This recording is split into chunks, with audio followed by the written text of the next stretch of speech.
Hello and welcome to another episode of the Health Habits Podcast. Thank you for coming back for yet another episode. It is really lovely to have you here listening. And as always, I hope you take some value from this episode. I honestly think that this episode is going to be a game changer for you because this mental struggle, this mindset difficulty is so common, not just when pursuing weight loss, when pursuing fat loss, but in health and fitness in general, and just in life in general. It's so easy to get caught in this mindset trap. And I really think that if you implement the techniques that I'm going to give you at the end of this episode, this will change your life. And I know that's a big claim, but I honestly believe that. Now, before we go any further, I would absolutely love for you to press that subscribe button, because that will mean that you'll never miss another episode. You'll be getting the value week in, week out. And guess what? You'll get to hear my voice every week without fail. Aren't you lucky? Let's get into it. So just a really brief bit of background on me. And I say brief because I don't want to bore you with my whole life story. But I am currently training to become a sport and exercise psychologist. I'm doing my accreditation to become a registered sport and exercise psychologist. And I'm training in cognitive behavioral therapy, CBT. If you're unaware of what CBT is essentially a therapy that helps you manage your various problems, your struggles, your mindset, your mental difficulties by changing the way that you think. It basically assumes that the way we think and the thoughts that we have about certain situations, the situations we're in, the problems we face, whatever else, the things that we think about them determine the way that we feel and determine the way that we act, okay? So it assumes that if we can change the way that we think, then we can therefore change the way that we behave. And that's CBT in a nutshell, okay? So if we can change our thinking patterns, we can change our behaviours. And I'm sure you're starting to see how this links in to weight loss and health and fitness. If you can change the way you think about things such as food, such as exercise, whatever else, you can change the way that you act. You can act in a way that's more aligned with your weight loss or your health and fitness goals, right? And this is why it works so well with my clients. So a lot of my coaching is based on the principles of CBT. So I work with my clients to change their thought patterns, which therefore helps change their behaviours and helps them act in ways that more align with their weight loss goal or with their health and fitness goals, right? Look, at the end of the day, you could have the most optimal training, the most optimal nutrition program, but if your mindset isn't in the right place, then you ain't getting anywhere with it, okay? Like, you can have all the tools there, but if your mind's telling you to do something completely different, then you're just not going to take the steps that you need to take, the actions that you need to take to get you from A to B, okay? None of that stuff matters, the training, the nutrition, whatever else, if you're just not going to do the steps, do the protocols, adhere to the protocols that the program is laying out for you. To adhere to those protocols that are in your program, your mind, your head needs to be in the game. And that's where my CBT work with my clients comes in. A cognitive distortion is a habitual way of thinking that is often inaccurate, irrational, and negatively biased, okay? And there's quite a few different cognitive distortions, but the one I'm going to focus on today, and the one that is very common within people pursuing weight loss, pursuing fat loss, on health and fitness journeys, maybe not related to weight loss, but other parts of health and fitness, the cognitive distortion that is so common, and also loads of them are common within health and fitness, within people on their health and fitness journeys. But this one, I see it all the time, and that is dichotomous thinking, black and white thinking, all or nothing thinking. So dichotomous and black and white thinking, they're just different ways of saying all or nothing thinking. All or nothing thinking is one of many cognitive distortions, but you may have said it yourself. You may have heard others say it. I've got an all or nothing mindset. Does that sound familiar? An example of that is, I've missed a workout, I've eaten a bad thing, I've had a bad day, I've had a bad weekend, and you just want to give up, or you end up spiraling. That is a very, very common example of the all or nothing mindset within health and fitness or within weight loss. So what actually is all or nothing thinking? So all or nothing thinking is essentially when you only see things in two extremes. There is absolutely no grey area. So if you're somebody with an all or nothing mindset, you often think you're either successful or a failure. You often think that things are either perfect or a disaster. If you're somebody with an all or nothing mindset, if you're somebody who struggles with this all or nothing cognitive distortion, you generally have an inability to see alternatives in a situation or solutions to problems.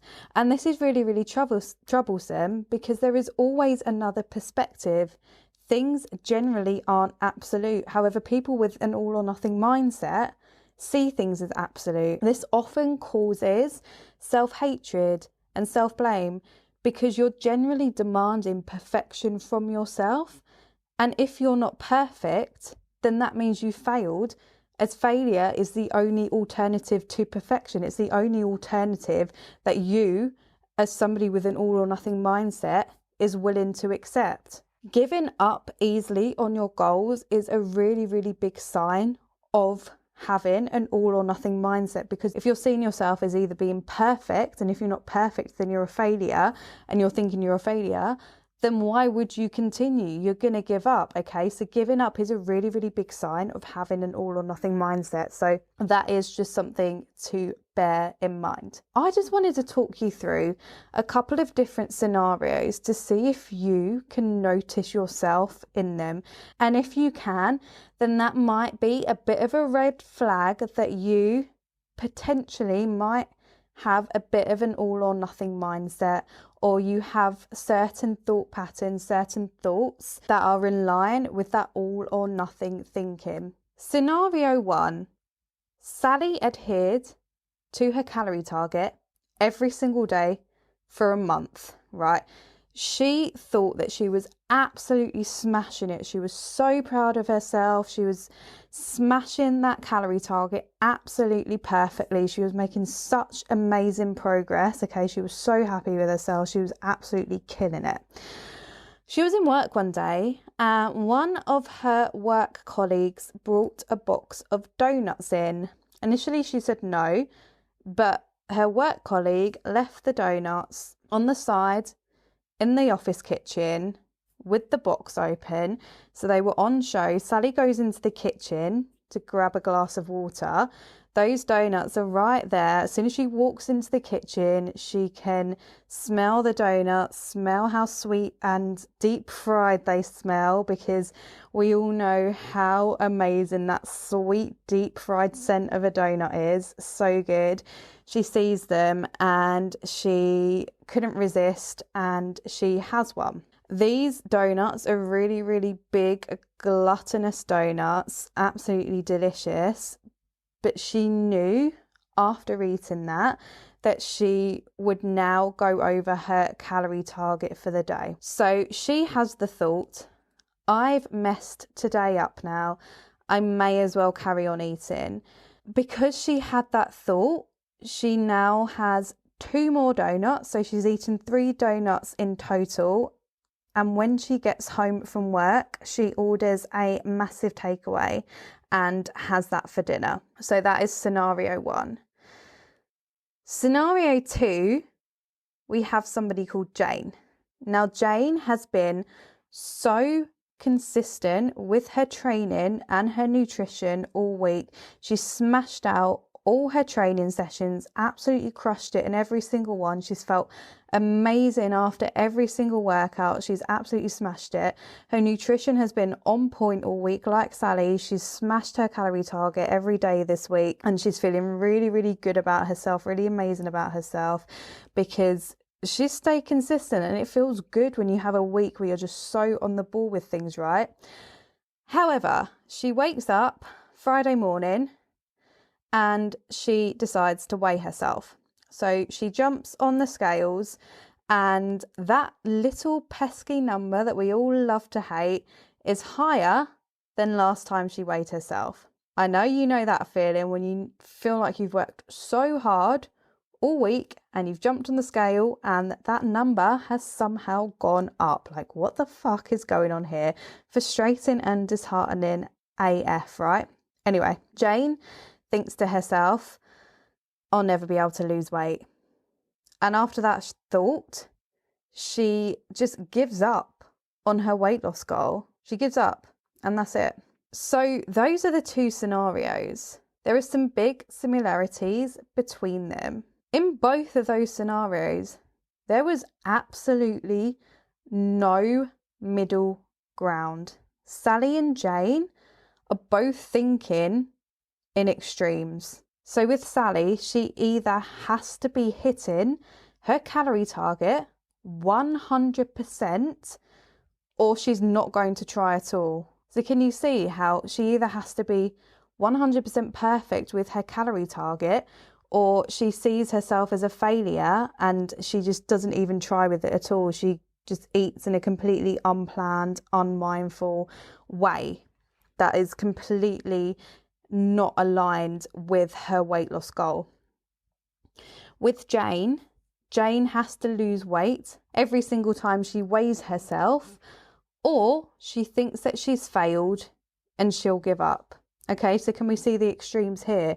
In Jane's eyes, success is weight loss every single time she weighs herself, and if she hasn't lost weight or the scale's gone up, she thinks she's failed, so she gives up. Okay, so there are the two extremes there. Sally and Jane are seeing no middle ground in those situations. However, if Sally and Jane could just replace their self-defeating thoughts with more realistic thoughts, they would probably react to those situations in a much more productive way. So with Sally, instead of thinking, I've messed up today now, I may as well carry on eating, if after eating that donut, she had just thought to herself, I'm going to exceed my calorie target by a few hundred today, but it's not a big deal. And if I carry on eating normally, it won't impact my weight loss. And if Jane, when she jumped on the scale and she saw the number was higher than last time, if she had only thought to herself, I've been so consistent, my weight has just likely fluctuated up for another reason that's unrelated to my weight loss. And if I carry on remaining consistent, my weight will come down. Can you see how those two thoughts are much more productive? And there's actually a middle ground there. It's not going straight to the extreme of they've failed and they might as well just give up. They're seeing the middle ground there, and they're understanding that there is an alternative. So even though things haven't gone perfectly for them and they haven't been what they deem to be 100% successful, that doesn't mean they failed and they should just pack it all in. There is a middle ground there. There is a compromise there. So I hope that it's clear how Sally and Jane have both thought in the extreme negatives in relation to the situations they were in, and how they've neglected to view the middle ground and search for alternative explanations. Because if they'd just taken that time to try and look for an alternative perspective, neither of them would have given up. And I think it's so important when you are pursuing weight loss, when you're pursuing fat loss, to search for alternative explanations when things don't go your way. And I'm going to get to that in a minute. But I just wanted to kind of go over some other common all or nothing thoughts that do tend to crop up during weight loss, because these are something that you could potentially look out for. You might recognize them in yourself. So the first one is, I planned to do my workout today, but I couldn't do it because of X. I'll start working out again next week. I ate more than I planned today. I'll just start again on Monday. I overate last night. I'll never feel in control around food. I gained a couple of pounds. I'm going to be stuck at this weight forever. I can't train because I'm sick. I'm going to lose all of my progress. I'm too tired to work out. Okay, so those are some common thoughts that have that all or nothing thought distortion within them. And I don't know, you might recognize some of them in yourself. They might give you an idea of what to look out for in the future. If you have similar thoughts to that, then you know actually there's a bit of a red flag there and you can pull yourself up on it. Okay, so that's all well and good, having the knowledge around what all or nothing thinking is and how to start recognizing it in yourself. But how do we actually overcome it? Well, I've got 3 techniques for you that I think if you implement and you implement them properly and consistently, you can overcome your all or nothing mindset and get to a point where you don't give up on your goal just because something hasn't gone your way. So the first one is self-compassion. This is something that I emphasize with my clients all the time because I think it's so valuable. I think it's so overlooked, and I think that people do not do it enough, right? The thing with all or nothing thinking is, and I touched on this earlier, is that it leads to self-hatred and it leads to self-blame because we have this expectation of ourselves that we can't always meet. And when we don't meet it, we think that we failed or we think that we're a disaster or whatever else. And we start to hate ourselves. We start to blame ourselves. We start to criticize ourselves. And when we do it, our motivation takes a hit. And so does our self-confidence. A big hit, actually. And when your motivation and your self-confidence has dropped, you're going to be so much less likely to persevere with the actions that you need to be taking every single day to get you reaching your goal. So just be kind to yourself. For example, if you overeat, rather than blaming and criticizing yourself and telling yourself you'll never have control over food, say to yourself, okay, I slipped up, but I'm only human. I'm not perfect. Humans aren't perfect. I'm not a robot. If I was a robot, then yeah, I wouldn't slip up. But I'm only human. Humans make mistakes. It's not realistic or sustainable to expect myself to be 100% perfect all the time. So instead of criticizing myself, I'm going to forgive myself and use the experience as something to learn from to try and avoid it happening again. Understand that self-compassion is also sometimes giving yourself a firm but kind talking to. So it's not always saying to yourself like, oh, I feel a bit tired. I think I'm going to be kind to myself tonight and give myself the night off from the gym. No, that isn't always it, because if we go back to the example, all or nothing thoughts, remember one of them was I'm too tired to work out. Now that assumes that you are either not tired and you can work out, or if you are tired, then you're too tired and you can't work out. So can you see that there's the two extremes there? There's absolutely no middle ground. Okay, you might be tired and you might be feeling too tired to get yourself to the gym and do an hour and a half workout, but there's a middle ground there. You could do an at-home 20-minute YouTube workout, and that would be more suited to how you're feeling right now. So you don't have to go all the way to the gym and smash out an hour and a half workout, but you could just do a 20-minute workout in your home. So you're not leaving anywhere, and you probably feel a bit better after doing it as well. So sometimes that self-compassion is giving yourself a firm but kind talking to get yourself to do something that is actually going to benefit your mental and physical health. So if you are saying that you're too tired to train when you get home from work, say to yourself, look, yes, I'm feeling tired, But if I just move my body and get a workout in, even for just 20 minutes, I will be benefiting myself both physically and mentally, and I'll probably feel better for it afterwards. I hope that makes sense. The next point that I wanted to cover on how to overcome that all or nothing mindset is self-awareness. And when I say self-awareness, I mean developing a self-awareness around when you are having this thinking error. So I'm going to give you a couple of warning signs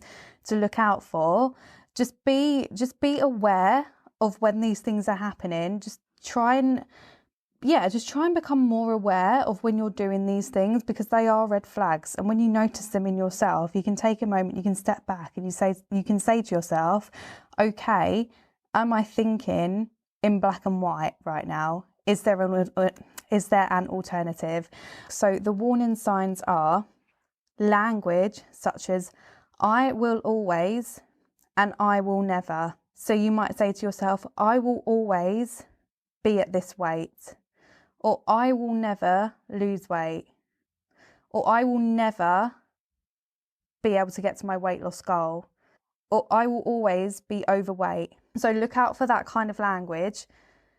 The second warning sign is having the urge to give up when something doesn't go as planned, or when you act out of alignment with your goal, because there are going to be times when things don't go as planned. You might have a workout planned for after work. You might have a workout scheduled in for after work, and then you end up having to work late. Well, do you know what? That doesn't mean you have to sack off your whole week's workouts just because you couldn't get one in. You can rejig your schedule and still do it.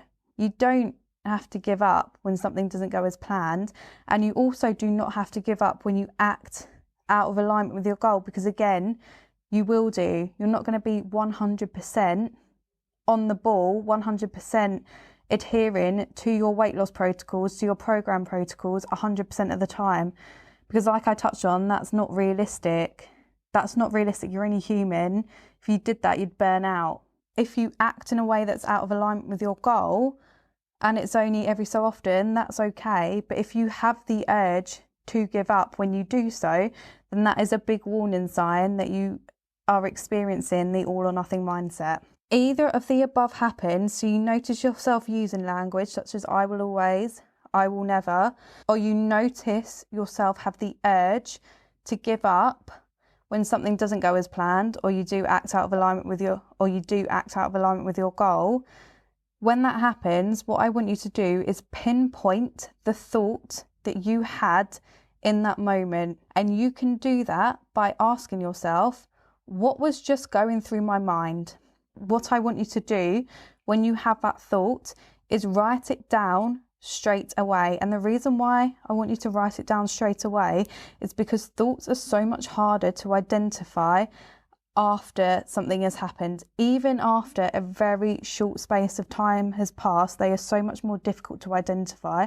So in that moment, when you notice either of those two things happening, identify what thought you had and get it down on paper. The third thing that I want you to do to help you overcome your all or nothing mindset is learn how to respond to those thoughts that you're identifying.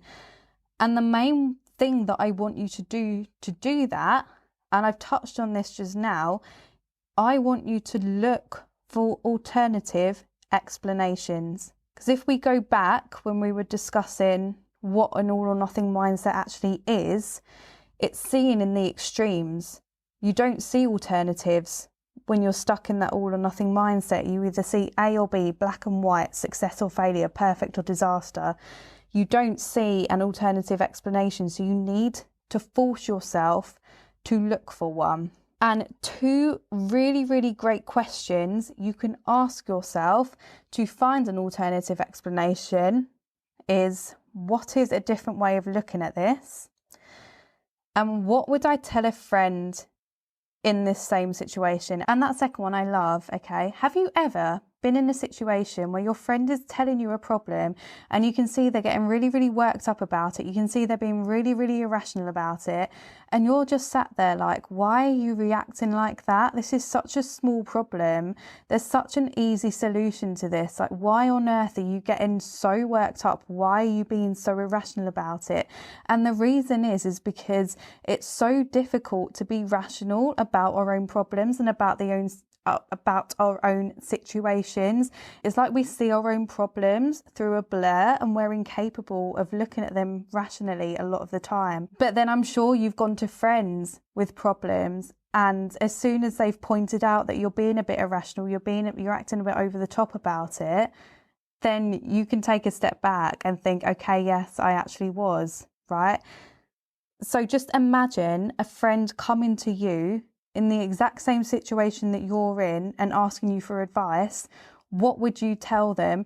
And that helps to take you out of the situation and actually start seeing it a bit more rationally and giving you a bit more perspective on it. Okay, so what I want you to do is write those questions down under your thoughts and write your answers to those questions. Once you've done that, you should have a couple more alternative explanations other than just the extreme that you've likely jumped to. The last thing that I want you to do is to look for solutions, because if you are facing a problem, then 9 times out of 10, there's going to be a realistic solution to it. So what I want you to do is write down the question, what would be good for me to do in this situation?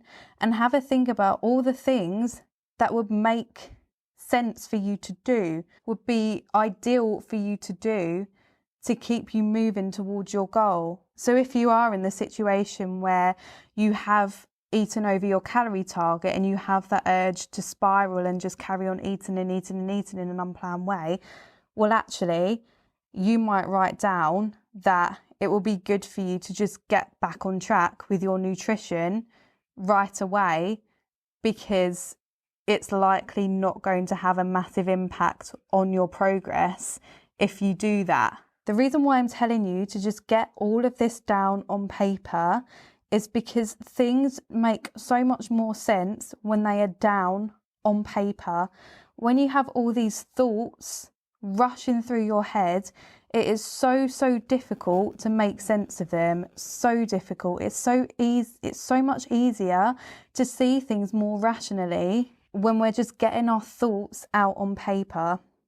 When we have thoughts in our head, I like to analogize it to trying to grab on to water. When we're trying to grab onto thoughts in our head, it is almost like trying to grab water. Like we can touch it, we can feel it, but we can't quite grasp it. We can't quite get a good hold over it. And that's like when we're trying to get a hold of thoughts when they're in our head. They're there, but we just can't quite grab them properly. So getting them all down on paper is so helpful. And I promise you, it will help you to see things so much more rationally. But that's it. That's everything. That's kind of the all or nothing mindset in a nutshell, and a really good strategy to help you overcome it. The thing with this strategy is you do need to be consistent with it. You can't just do it once and expect your thinking pattern to change and your all or nothing mindset to just be gone. You need to work at it. It's like anything in life. If you want the result, then you need to work at it and you need to be consistent with it. But I promise you, if you're consistent with it, then soon your thinking patterns will change and that all or nothing mindset will be a thing of the past. The more you practice self-compassion, the more you practice developing a self-awareness around when you're falling into the all or nothing mindset, and the more you practice responding to those thoughts that you're having, the more likely you'll be to overcome your all or nothing thinking. But anyway, I really hope that was helpful. I really hope you took some value from it. If you did take some value from it, please subscribe, because I've got more value bombs to drop via my podcast over the next few weeks. I'm really excited for them. I think they're going to be really beneficial for you. What I would also really appreciate is if you did enjoy this episode and you found it useful, just share it on your social media, share it on your Instagram story.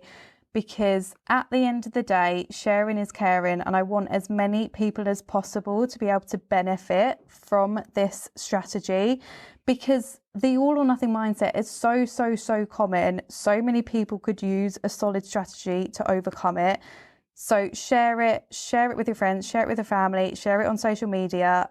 If you want to tag me in it, my Instagram handle is at Alice L. Young. Share it on your story, tag me so I can see.